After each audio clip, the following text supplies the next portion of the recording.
Chapter 4, The Documentary Hypothesis. The following analysis by Cassuto in his book The Documentary Hypothesis refutes the theory at the time of its formulation. This original character has been entirely forgotten. There was not a scholar who doubted that the Torah was compiled in the period of the Second Temple from various documents or sources.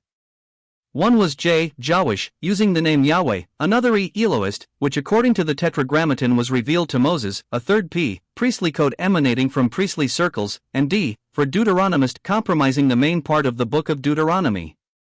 This hypothesis enjoyed a position of absolute domination. Any critique of the theory was denounced, often scathingly.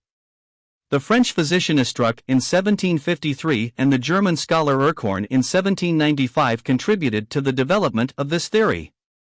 Julius Wellhausen brought the theory to its most advanced state in about 1880. The 5 supporting pillars of the theory are: 1. Use of different names for the deity. 2. Variations in style and language. 3. Supposed contradictions and divergences of view. 4. Duplication and repetition. 5. Signs of composite structures in the sections. Of these 5, the first, second, and fourth are admittedly true. The other 2 are matters of conjecture and speculation, says OJG. 1. The use of the divine names. Others of the 5 principal arguments rest primarily on this. The proper understanding of the names themselves is not explored, seemingly considered unimportant and no longer needing special emphasis. Why the change of names? The documentary theorist thinks he knows that it is because of different sources. Then, at a later stage, a supposed, totally unproved, redactor took sections from these various sources and pieced together the Torah. Still, the Torah gives clear evidence of design, not accident. It is a unity, and that unity is attributed to Moses through the Spirit, not varied sources or some mysterious redactor.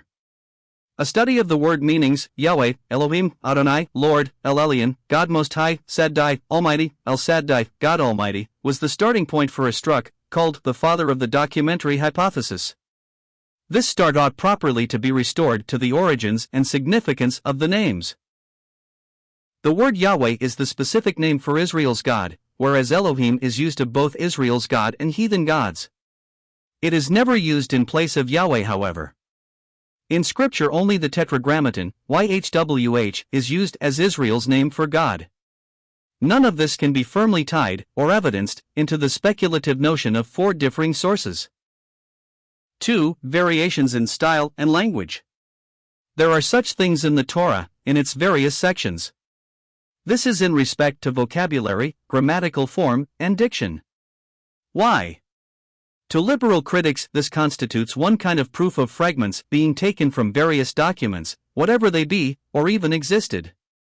Can this be used as a rule when many authors do change linguistic uses of words and phrases, chapter to chapter, to suit their own purpose of emphasis or shading of meaning? In the Torah, for example, the Tetragrammaton, the unmistakable sign of source J, according to the documentary theory, does not occur at all in the genealogy of Cain but only in the preceding story of Cain and Abel. The documentary theorist's comment on the making of a covenant between God and man attributes this to the so-called priestly source P. To critics, this is a fact, not admitting it is only a theory. Another example is the phrase, bring up from Egypt, where they imagine the source as Elohistic. Yet source J employs the same expression, Genesis 1 verse 24, 46:4. The theorists also point to the difference in personal pronouns, attributing this to 2 sources, J and E. When statistical tables are used to show these differing sources, the pronouns are cited in a way completely divorced from their context. The principal rule seems to be this: when the Bible gives us statistical data, it frequently prefers to use the ascending order. This is a fundamental principle in the use of numerals in Hebrew. 3. Contradictions and divergences in view. There are differences, but not necessarily contradictions, in the texts, especially in Genesis. The most important example cited is the conception of the deity and his relationship to mankind.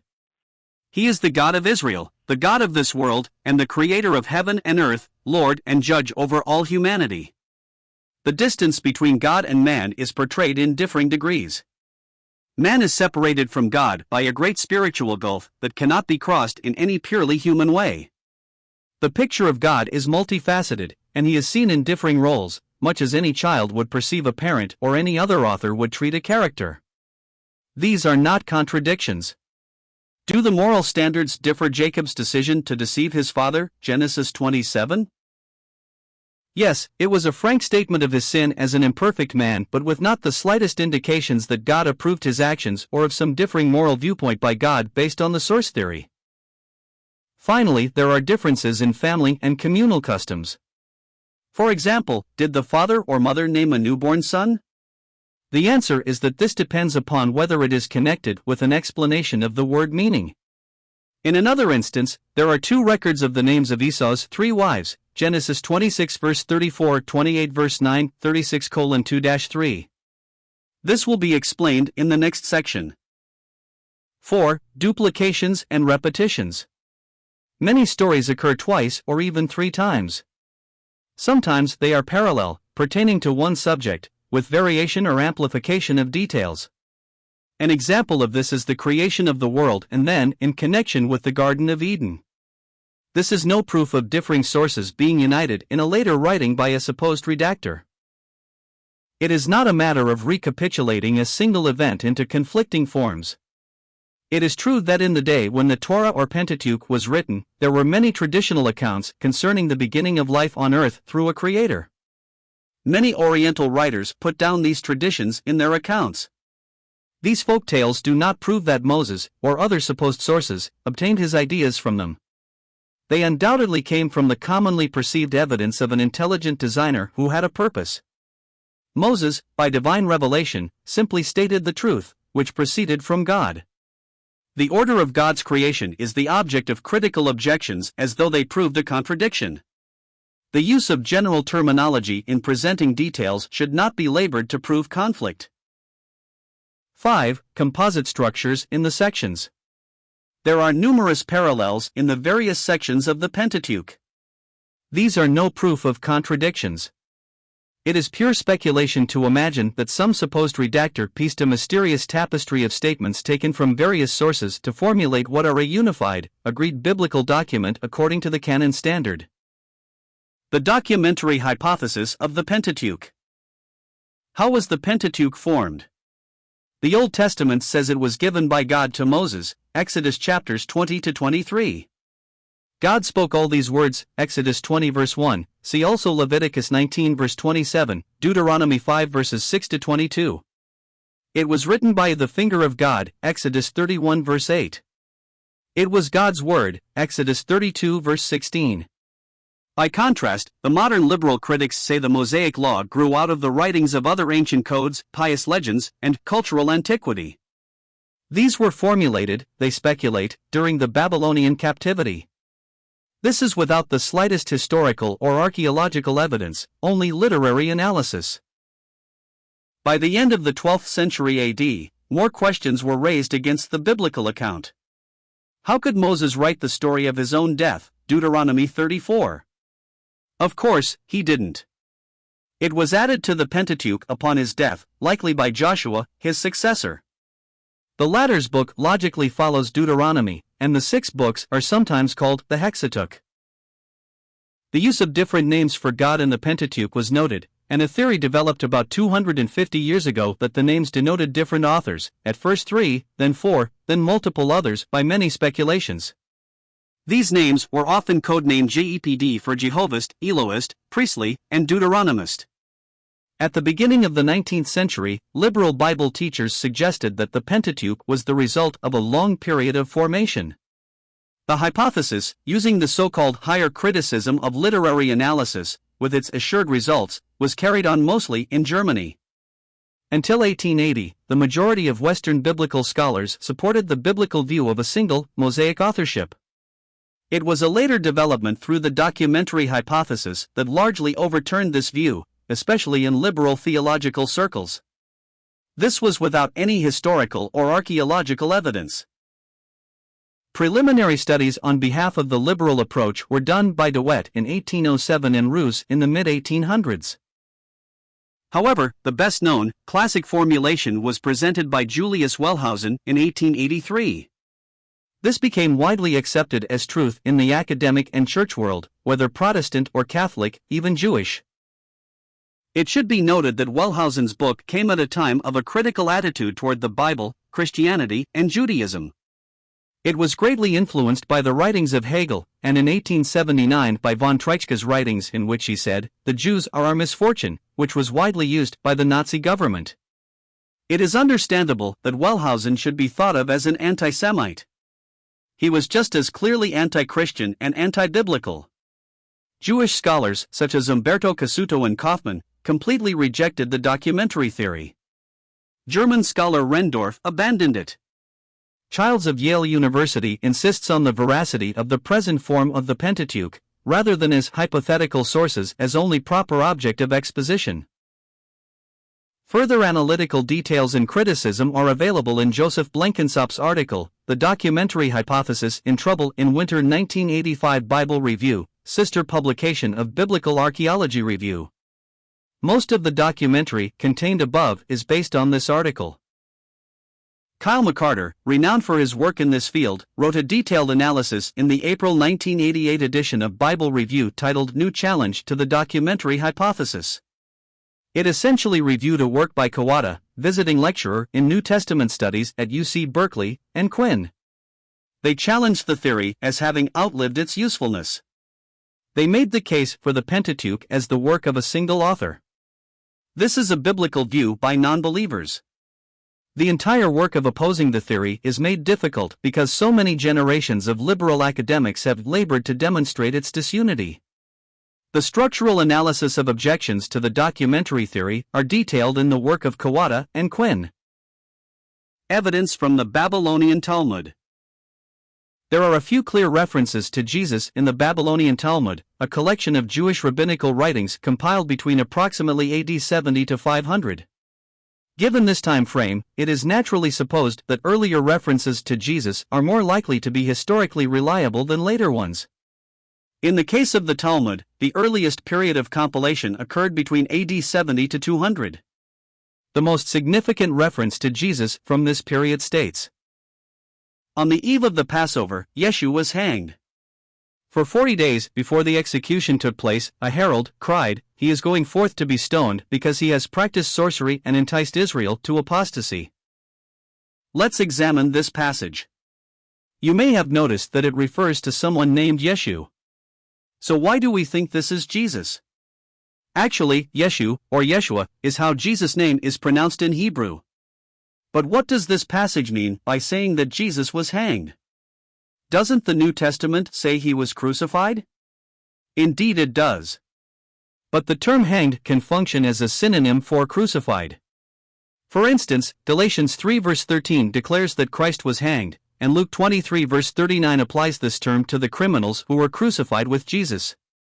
So the Talmud declares that Jesus was crucified on the eve of Passover. But what of the cry of the herald that Jesus was to be stoned? This may simply indicate what the Jewish leaders were planning to do. If so, Roman involvement changed their plans. The passage also tells us why Jesus was crucified. It claims he practiced sorcery and enticed Israel to apostasy. Josephus, the Jewish historian, on 2 occasions in his Jewish Antiquities, mentions Jesus. The second, less revealing reference, describes the condemnation of one James by the Jewish Sanhedrin. This James, says Josephus, was the brother of Jesus, the so-called Christ. F. Bruce points out how this agrees with Paul's description of James in Galatians 1:19 as the Lord's brother. And Edwin Yamauchi informs us that few scholars have questioned that Josephus actually penned this passage. As interesting as this brief reference is, there is an earlier one, which is truly astonishing. Called the Testimonium Flavianum, the relevant portion declares, "About this time there lived Jesus, a wise man, if indeed one ought to call him a man. For he wrought surprising feats. He was the Christ. When Pilate condemned him to be crucified, those who had come to love him did not give up their affection for him. On the third day he appeared, restored to life. And the tribe of Christians has not disappeared." Did Josephus really write this? Most scholars think the core of the passage originated with Josephus, but that it was later altered by a Christian editor, possibly between the 3rd and 4th century AD. But why do they think it was altered? Josephus was not a Christian, and it is difficult to believe that anyone but a Christian would have made some of these statements. Another version of Josephus' Testimonium Flavianum survives in a 10th century Arabic version, Bruce, Christian Origins, page 41. In 1971, Professor Shlomo Pines published a study on this passage. The passage is interesting because it lacks most of the elements that many scholars believe to be Christian interpolations. Indeed, as Shlomo Pines and David Flusser stated, it is quite plausible that none of the arguments against Josephus writing the original words even apply to the Arabic text, especially since the latter would have had less chance of being censored by the church. Habermas, the historical Jesus. The passage reads as follows. At this time, there was a wise man who was called Jesus. His conduct was good and he was known to be virtuous. And many people from among the Jews and the other nations became his disciples. Pilate condemned him to be crucified and to die. But those who had become his disciples did not abandon discipleship. They reported that he had appeared to them 3 days after his crucifixion, and that he was alive. Accordingly, he was perhaps the Messiah, concerning whom the prophets have recounted wonders. Quoted in James H. Charlesworth, Jesus Within Judaism, Garden City, Doubleday, 1988-95, No. cited in Habermas, The Historical Jesus, 194. Even if we disregard this passage, we are still left with a good deal of corroborating information about the biblical Jesus. We read that he was a wise man who performed surprising feats. And although he was crucified under Pilate, his followers continued their discipleship and became known as Christians. When we combine these statements with Josephus' later reference to Jesus as the so-called Christ, a rather detailed picture emerges which harmonizes quite well with the biblical record. It increasingly appears that the biblical Jesus and the historical Jesus are one and the same. Rules for copying the Old Testament. The Masoretic rules are 8. The Masoretes, from word meaning tradition, were the guardians of the Old Testament text. 1. The whole scroll must be carefully ruled before a word is written. 2. The ink must be black, made from soot, charcoal, and honey. 3. Each line is to contain 30 letters exactly. 4. Each column is to contain an even number of lines, the same number throughout the scroll. 5. No letter or word is to be written from memory. 6. Each word must be studied in the original manuscript and spoken aloud before being copied.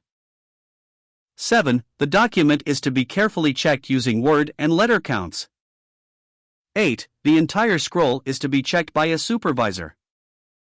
The Masoretes arose hundreds of years after the destruction of Jerusalem in 70 AD. They rose up in Tiberias where work was done in copying the Hebrew text. This group worked out a system by which they counted each letter of each page of the scriptures. They could tell you what the first letter was on any given line of any given page of any given scroll. The Masoretes had a passionate concern with their special statistics. They went into a bazaar counting successively of letters, words, verses, sections, and chapters in each scriptural writing and in all the 24 books of the Bible. Nathan Ozubel, The Book of Jewish Knowledge, page 272. The Masoretes also worked up a system of vowel pointing for the Hebrew text. This helped to fix the pronunciation of the Hebrew words. The Hebrew language contains no written vowels. The copying of the Old Testament. The Talmud contains a strict set of rules for copying the Old Testament scriptures. An examination of these rules will show that it was very difficult for errors to creep into the codex. A synagogue scroll was to be written on the skin of a clean animal, prepared by a Jew, fastened together with strings taken from clean animals. If a mistake were made in the copying, he was not allowed to erase it or cross it out, but must throw the ruined page away and start anew. With this kind of care being taken to ensure a perfect copy, it is no wonder that the scribes considered the new copy to be just as authoritative as the original. The codex must meet the following requirements. The length of each volume must extend not less than 48 lines and not more than 60 lines, and the breadth must consist of 30 letters. The whole copy must first be lined. If 3 words were written without first being lined, the copy must be discarded. The ink must be black, developed according to a special recipe. The transcriber could not even deviate the least from the original. No word or letter, not even a yod, could be written from memory. The scribe must look at each word before writing. Between every consonant, the space of a hair or thread must intervene. Between every new paragraph or section, the breadth of 9 consonants must intervene. Between every book, 3 lines must intervene. The 5th book of Moses must terminate exactly with a line. Besides this, the copier must sit in full Jewish dress, wash his whole body, not begin to write the name of God with a pen newly dipped in ink. The Levites created a system of making new copies of the Bible as old copies wore out and had to be destroyed. They knew it would be easy to make a mistake in copying a new transcript, so here is what they did. They developed elaborate and meticulous rules for transcribing. They decreed that when a person was making new text, he had to copy the original page with such exactness that the number of words on a page could not be changed. If the original page had 288 words, then the page being copied had to have the same 288 words. Each line on a new page had to be the exact same as the line on the old page. If the first line on the original page had 9 words, the first line on the copy page had to have 9 words.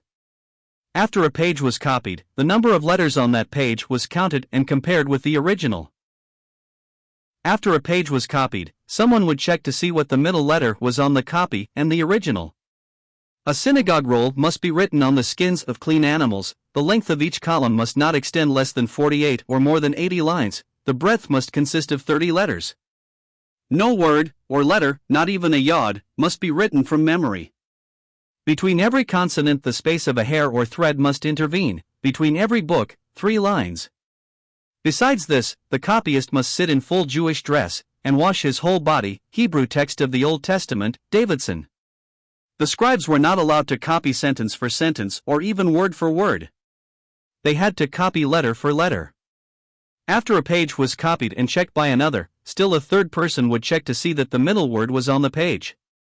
Then, when the whole book was finished, another would count the phrases. This process was so accurate they could pinpoint the exact middle of a book simply by letter count and would check the verse at that point as one of the methods of confirmation. If a single error was found, the entire manuscript was destroyed to ensure that it could never be used as a master copy in the future. After the Jews returned to Palestine, the scribes continued to take an active part in preserving and distributing the scriptures. When the Second Temple was built, another master copy was put in the holy place. Even after the destruction of Jerusalem in 70, the scribes continued their work. They were eventually replaced by the Masoretes, who were in charge of preserving the scriptures from approximately 500–1000 AD.